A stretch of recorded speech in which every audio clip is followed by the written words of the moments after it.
Olá, começando mais um Falando de Saúde. O entrevistado será o Dr. Omar Moraes, ele que é pneumologista. Vamos falar sobre DPOC. Dr. Omar Moraes, como vai? Tudo bem, obrigado. Doutor, seja bem-vindo no Falando de Saúde. Obrigado. E assim, um tema extremamente delicado, né, doutor, que vamos falar nesse momento, que é o DPOC. O que significa isso, doutor? DPOC é uma gama de doenças onde você tem doença pulmonar obstrutiva crônica. São doenças que levam a um processo de obstrução crônico da via aérea. Aí a gente entra o enfisema pulmonar, entra a bronquite crônica, existem alguns tipos de doenças congênitas que fazem isso também, mas assim, o mais comum, assim, vamos dizer assim, o rei do DPOC seria o enfisema pulmonar, né? Que é uma doença onde ela leva a um processo de destruição dos alvéolos, que é a última parte do pulmão, onde esse pulmão vai perdendo a arquitetura, o formato dele adequado e vai dificultando a troca gasosa ali com o passar do tempo, né? Doutor, essa doença mata? Mata. É verdade que ela é a terceira responsável pelas mortes no mundo? Sim.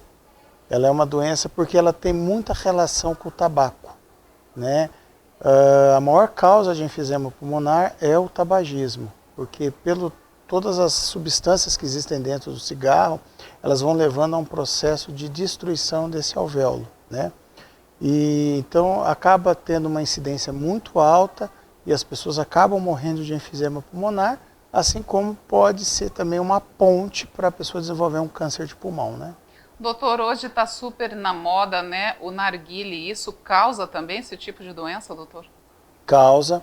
O narguile, ele é um tipo de tabagismo também bastante importante, muito deletério, porque quando você faz o uso do narguile, os trabalhos mostram que equivale a mais ou menos 1 hora de narguile, equivale a você fumar em torno de 100 cigarros, 5 maços. Nossa! Só que assim, o problema é que as pessoas negam que isso aconteça porque ele acha que é só uma fumacinha.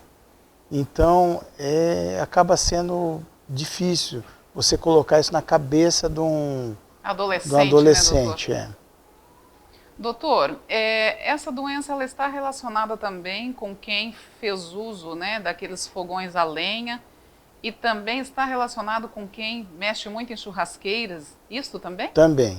Você tem o enfisema pulmonar, que ele pode se desenvolver do paciente. O mais comum é o que fuma. Sim. O problema é o paciente que não fuma, mas o companheiro dele ou as pessoas com quem ele convive fumam, ele acaba inalando aquela fumaça e é como se ele fumasse também. Então existe uma boa parte desses pacientes que desenvolvem doença do cigarro por causa do contato. A gente pega muito paciente que nunca fumou e vem com enfisema pulmonar grave. Você vai fazer a história dele, normalmente são pessoas já no sexta, sétima década de vida, onde eles tiveram um histórico na infância ou até determinado ponto de contato com fogão a lenha, lamparina de querosene, que funciona da mesma maneira. Então a gente pega muito idoso que nunca fumou, mas tem uma doença pulmonar grave, né? Doutor, e quais os sintomas que o paciente sente no início da doença, digamos assim? Falta de ar. Ele vai tendo um cansaço leve, que vai piorando conforme passando o tempo. Quando a gente fala assim, piora com o passar do tempo, piora assim 10 anos, 15 anos, não. Ele é muito lento. A partir do momento em que você começa a ter uma piora mais importante, que ele atinge um limiar, aí sim os sintomas aparecem. Eu sempre comparo com ferver o leite. Você pega, põe o leite para ferver. Você olha o leite e aí ele começa a ferver. Sim. Se a altura da boca da panela for muito alta, você vê o leite fervendo, mas ele não te traz problema nenhum. Sim. Ele só vai te trazer problema na hora que o leite derramar. Exatamente. Então, a hora que ele derrama, você assim, é a hora que tudo não tem o que fazer. A gente sempre consegue tratar o paciente, amenizar muito o sintoma, mas o que se perdeu de função pulmonar, o que se destruiu do pulmão não volta. Então, o importante está a gente poder prevenir isso, que é parar o tabagismo e poder tratar de forma adequada isso, né? Doutor, vamos falar aqui sobre uma coisa que eu acho que as pessoas têm que saber isso. Como que se dá a morte deste paciente?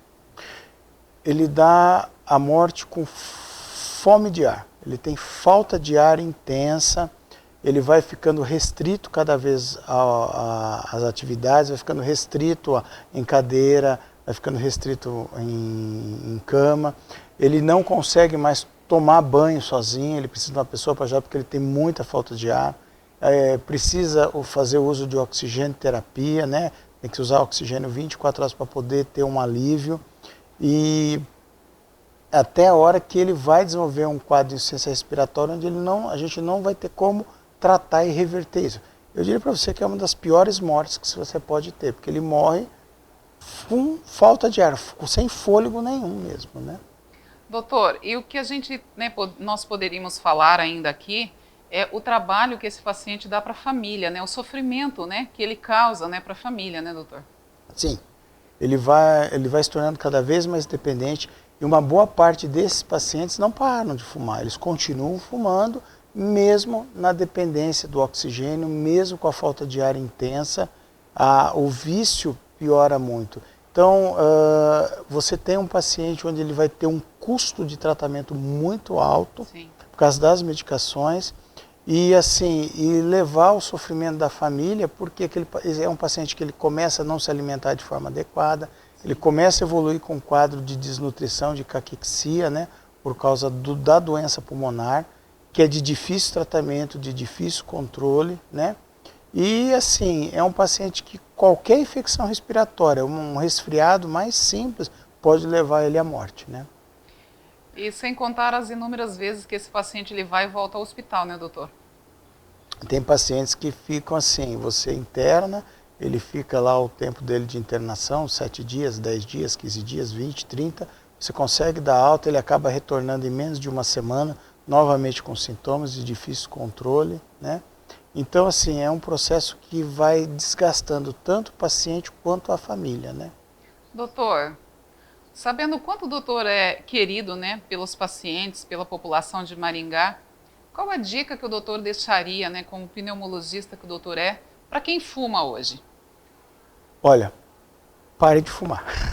Primeira coisa. E para isso, você tem maneiras de se parar. Tem que procurar o atendimento médico.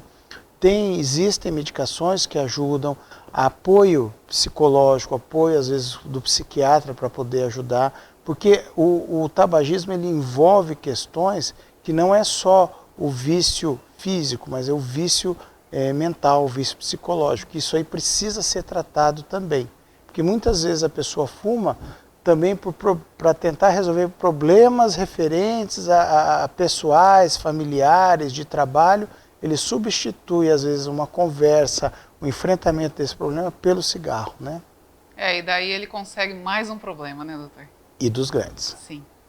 Doutor Omar, obrigada pela sua presença. Né? Eu que agradeço, Cláudia. Agradecimento imenso aí diante da sua agenda tão cheia, dos inúmeros pacientes que o doutor trata, né? E pelo fato do doutor estar aqui. Muito obrigada. Ok, obrigado. E a vocês que nos acompanharem mais este Falando de Saúde, ficou chocado, ficou triste com todas as informações que o Dr. Omar passou? Muda a sua vida. Só assim você vai preservar a sua saúde. Ainda restou dúvidas? Agenda uma consulta. Obrigada e até o próximo.